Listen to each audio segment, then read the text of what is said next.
30 सितंबर को मनाए जाने वाले किस दिन की theme shippers at the core of shipping future है? तो दोस्तों इस प्रश्न का राइट आंसर होगा बी, विश्व समुद्री दिवस। किस कंपनी ने भारत में फ्यूचर इंजीनियर प्रोग्राम लॉन्च किया है? तो दोस्तों इस प्रश्न का राइट आंसर होगा सी, अमेजन। गोल्ड एक्सचेंज और सोशल स्टॉक एक्सचेंज जो हाल ही में खबरों में थे, किस संगठन द्वारा अनुमोदित हैं? तो दोस्तों इस प्रश्न का राइट आंसर होगा डी, सेबी।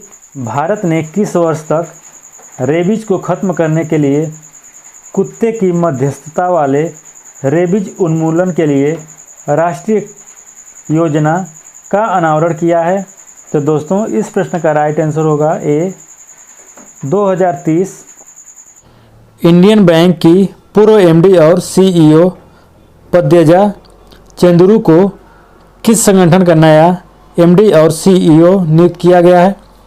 तो दोस्तों इस प्रश्न का राइट आंसर होगा ए, एनएसडीएल। अगला प्रश्न है, हाल ही में किस देश ने पृथ्वी की सतह की निगरानी के लिए लैंडसेट 9 उपग्रह लॉन्च किया है? तो दोस्तों इस प्रश्न का राइट आंसर होगा बी, नासा ने।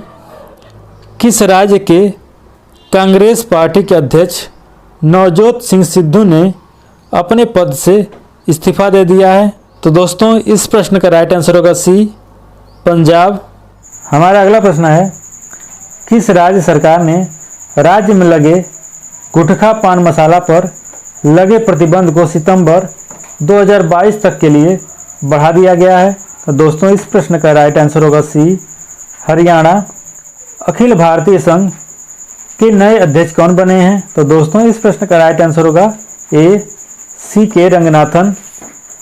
प्रधानमंत्री नरेंद्र मोदी की अध्यक्षता वाली कैबिनेट ने किस योजना को लागू करने की मंजूरी दी है? तो दोस्तों इस प्रश्न का राइट आंसर होगा बी, पीएम पोषण शक्ति निर्माण योजना।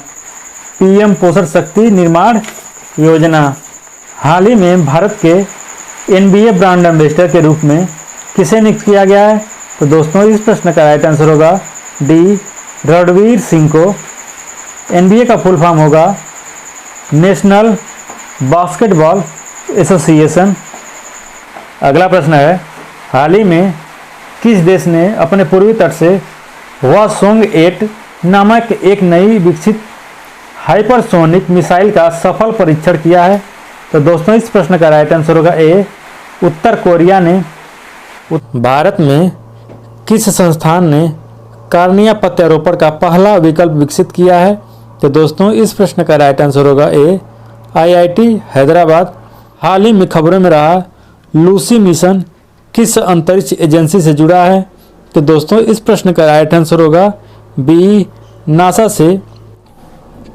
किस प्रौद्योगिकी कंपनी ने भारत में क्रिएटर एजुकेशन प्रोग्राम लॉन्च किया है? तो दोस्तों इस प्रश्न का राइट आंसर होगा सी, फेसबुक ने। भारतीय रिजर्व बैंक से संबंधित पीसीए फ्रेमवर्क में पी का अर्थ क्या है? तो दोस्तों इस प्रश्न का राइट आंसर होगा ए, प्रॉम्प्ट। मार्च 2020 तक भारत के सकल घरेलू उत्पाद का विदेशी ऋण अनुपात कितना है? तो दोस्तों इस प्रश्न का राइट आंसर होगा बी, 21.1%। शुरू करते हैं आज का सेशन। हाल ही में किस राज्य सरकार को घर तक राशन पहुंचाने की स्कीम डोर स्टेप डिलीवरी को मंजूरी दे दी है? तो दोस्तों इस प्रश्न का राइट आंसर होगा ए, दिल्ली। दिल्ली में राशन कार्ड की डोर स्टेप डिलीवरी के मामले में दिल्ली हाई कोर्ट ने राज्य सरकार को लोगों के घरों में राशन पहुंचाने को मंजूरी दे दी है। इसके साथ ही दिल्ली हाई कोर्ट ने कहा है कि उचित दर की दुकानों में राशन की कमी नहीं होनी चाहिए। हमारा अगला प्रश्न है, हाल ही में भारत और किस देश के बीच ऑसिंडेक्स नौसेना अभ्यास का आयोजन किया गया है? तो दोस्तों इस प्रश्न का राइट आंसर होगा बी, ऑस्ट्रेलिया। भारत और ऑस्ट्रेलिया ने 30 सितंबर 2021 को ऑसिंडेक्स नामक द्विवार्षिक समुद्री श्रृंखला के चौथे पुनरावृत्ति में भाग लिया है। यह समुद्री सुरक्षा संचालन के लिए प्रक्रियाओं के सामान्य समझ विकसित करने में मदद करेगा। ऑनसीडेक समुद्री अभ्यास वैकल्पिक रूप से भारत और ऑस्ट्रेलिया में आयोजित किया जाएगा। अगला प्रश्न है, रेबेका वनेसा सूचियांग किस राज्य की पहली महिला मुख्य सचिव बनी है? तो दोस्तों इस प्रश्न का राइट आंसर होगा डी, मेघालय की।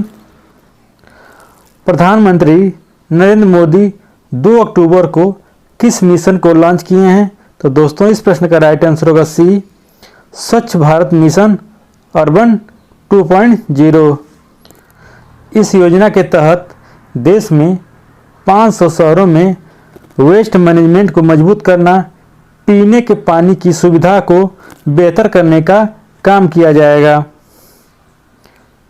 अगला प्रश्न है, हुरून इंडिया रिच लिस्ट 2021 में कौन टॉप पर रहा? तो दोस्तों इस प्रश्न का राइट आंसर होगा बी, मुकेश अंबानी। मुकेश अंबानी लगातार 10वीं साल हुरून इंडिया रिच लिस्ट में टॉप किया है। 2021 में मुकेश अंबानी की संपत्ति कुल 7,18,000 करोड़ है। दूसरे स्थान पर हैं गौतम अडानी, जिनकी संपत्ति 5,05,900 करोड़ है। और तीसरे स्थान पर हैं शिव नाडार, जिनकी संपत्ति 2,36,600 करोड़ है। हमारा अगला प्रश्न है, हाल ही में किस देश ने तालिबान के नेतृत्व वाले अफगानिस्तान को मल्टी बिलियन डॉलर की लागत वाले चीन पाकिस्तान आर्थिक गलियारा CPEC परियोजना में शामिल होने की चर्चा की है? तो दोस्तों इस प्रश्न का राइट आंसर होगा ए, पाकिस्तान। पाकिस्तान।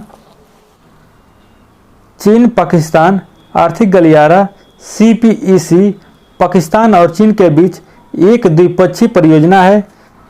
इसका उद्देश्य है ऊर्जा, औद्योगिक और अन्य बुनियादी ढांचा विकास परियोजनाओं के साथ राजमार्गों, रेलवे, पाइपलाइनों के नेटवर्क के साथ संपूर्ण पाकिस्तान में कनेक्टिविटी को बढ़ावा देना है। अगला प्रश्न है, संयुक्त राष्ट्र के इंटरनेट गवर्नेंस फोरम 2021 में देश का प्रतिनिधित्व करने की जिम्मेदारी निम्न में से किसको प्रदान की गई है? तो दोस्तों इस प्रश्न का राइट आंसर होगा बी, पूर्णिमा तिवारी।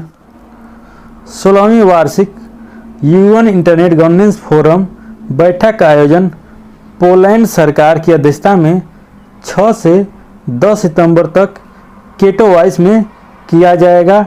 इसका विषय इंटरनेट यूनाइटेड होगा।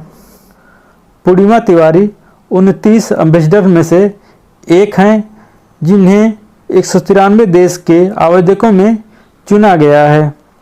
हमारा अगला प्रश्न है, RBI ने नियामकीय अनुपालन में कमी को लेकर निम्न में से किस निजी बैंक पर 2 करोड़ रुपए का जुर्माना लगा दिया है?